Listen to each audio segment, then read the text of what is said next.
Some men disappear because they have given up.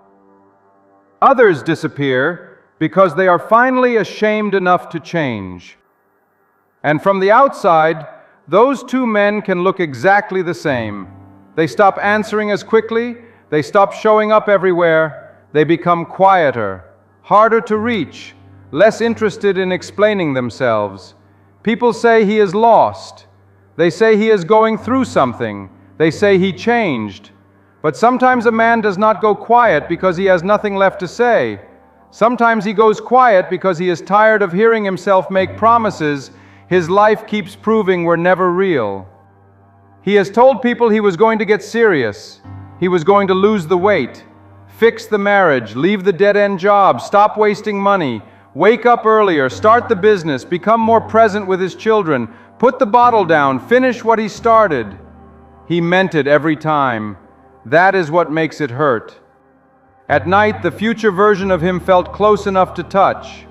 By morning, the old pattern was waiting. One more delay, one more excuse that sounded reasonable.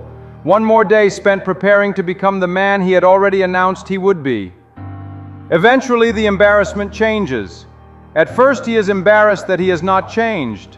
Later, he is embarrassed that everyone has heard him say he would. So he stops talking. Not because the dream died, because his words have become painful evidence against him. There comes a point when a man can no longer tolerate being witnessed as the same person. He walks into familiar rooms and feels the history attached to him. That is the friend who heard the business idea 3 years ago. That is the brother who watched him return to the same woman, the same debt, the same destructive habit. That is the child who has heard, "Soon, things will be different," without ever seeing different arrive. Nobody needs to accuse him. Their presence is enough. Because when self-respect is damaged, even ordinary questions begin to feel like judgment. How have you been? How is the plan going? Did you ever start? He gives the safe answer. He laughs. He changes the subject. Then he goes home carrying the weight of a life he knows no longer matches what he says he values. That is when disappearing starts to feel attractive. No questions, no witnesses, no one measuring the distance between his intentions and his behavior. But this is where a man can lie to himself in a new way. He can call it protecting his peace when he is really protecting his excuses. He can call it solitude when he is actually avoiding accountability. He can cut off everyone who challenges him, keep only the people who ask nothing of him, and convince himself that distance is growth. It is not. A locked door does not make a disciplined man. Silence does not automatically mean reflection. Being alone can remove distractions, but it can also remove the last people willing to tell you the truth. Some men disappear and rebuild.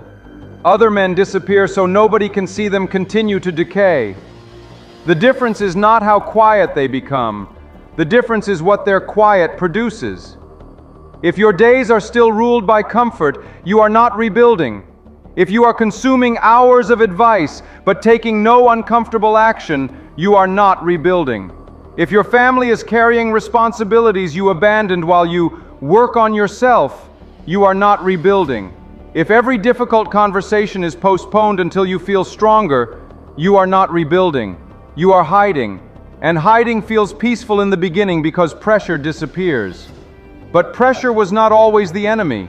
Sometimes pressure was the only thing showing you where your character was weak. The point of stepping back is not to escape the life you failed to manage. It is to become capable of managing it. That means your private season must contain proof, not visions, not plans, not emotional breakthroughs that disappear by Tuesday. Proof. Something finished. Something repaired, something resisted, something repeated when nobody was there to praise you. Because the man you are trying to become cannot be built from the same material that destroyed your trust in yourself. He cannot be built from promises. He has to be built from evidence. You may need distance from the noise. You may need to stop attending every gathering, answering every opinion, and explaining every decision. You may need to leave certain rooms because every version of you that enters them becomes the same old version again. There are environments where your weakness has become normal. People expect you to joke about your lack of discipline. They expect you to abandon the plan. They expect you to stay available for the habits that keep all of you comfortable. And they may not be evil. They may simply be attached to the version of you that makes their own life easier. When you change, the relationship changes. When you stop drinking, somebody loses a drinking partner. When you stop wasting weekends, somebody loses the friend who was always available. When you begin setting standards, someone may experience your discipline as rejection. That is why rebuilding can feel lonely before it feels powerful. You are not only giving up bad habits, you are leaving behind the identity those habits supported. So if you are going to disappear for a season, do it with rules. First, do not disappear from your responsibilities. You can become less available to noise without becoming absent from your family. You can stop explaining yourself without stopping communication. You can protect your focus without punishing people who care about you. Tell the people who genuinely depend on you what is changing. I need to become more disciplined. I am reducing distractions. I will still handle what belongs to me. Then handle it. Pay what you owe. Keep the appointment. Make the call you have avoided. Show up for your children. Complete the work before you chase another vision. Your rebuilding begins with the responsibilities already carrying your name. Second, stop announcing the man you are becoming. For the next 30 days, make no dramatic declarations. Do not post the new beginning. Do not tell 5 people about the routine you followed once. Do not borrow pride from a future you have not earned. Let your actions stay small enough to survive without applause. Wake up when you said you would. Train when no one is watching. Apply for the job. Write the first page. Save the money. Attend the counseling session. Remove the number. Finish the task. Every completed action becomes one vote for a new identity. One vote will not change your life, but it will challenge the story that you never follow through. Then cast another vote tomorrow. Third, choose one daily proof that cannot be negotiated. Not 10 habits, one standard. Something clear enough that, at the end of the day, there is no debate about whether you did it. 30 minutes of training, 1 hour of focused work on the skill that could change your income. No alcohol today. 1 honest conversation completed. The application submitted before noon. A fixed bedtime that protects tomorrow. Your standard must attack the exact place where you have been betraying yourself. If your problem is avoidance, the proof must require completion. If your problem is comfort, the proof must require discomfort. If your problem is chaos, the proof must require order. Do not choose a habit because it looks impressive. Choose the habit that makes your favorite excuse harder to believe. Fourth, keep one witness, not an audience, one person, a man you respect, a counselor, a mentor, a brother who will not be impressed by your intentions. Tell him the standard and give him permission to ask for evidence. This matters because private work can become private delusion. You need someone who knows whether you are building or hiding. Someone who will not chase you, rescue you, or accept a speech in place of proof. Once a week, report what you completed, what you avoided, and what you will correct. No performance, no self-hatred, just the truth. Fifth, repair something before you reinvent everything. Men often imagine that rebuilding requires a completely new life, new city, new career, new relationship, new body, new identity. Sometimes it does. But reinvention can become another fantasy when the real work is sitting unfinished in the room. Clean the debt before buying the symbol of success. Repair the relationship before asking strangers to admire you. Finish the certification before designing the company logo. Apologize where you were wrong. Return what you borrowed. Keep one promise that has been waiting longer than your latest ambition. Repair is powerful because it forces you to meet the consequences of the old man instead of pretending he never existed. You do not become new by erasing your past. You become new by responding to it differently. Then something begins to change. Not all at once. There is no movie scene where everyone finally sees the new you. The first change is smaller. You believe yourself a little more. You set the alarm and no longer immediately negotiate. You make a difficult call without needing 3 days to prepare emotionally. You say no without inventing a complicated excuse. You finish work and feel tired, but clean.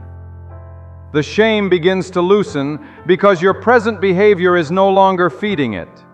And the silence that once felt like hiding begins to feel like construction. This is what people misunderstand when a man truly rebuilds. They think he vanished and returned as someone else. He did not. He returned as the man his repeated choices finally made possible.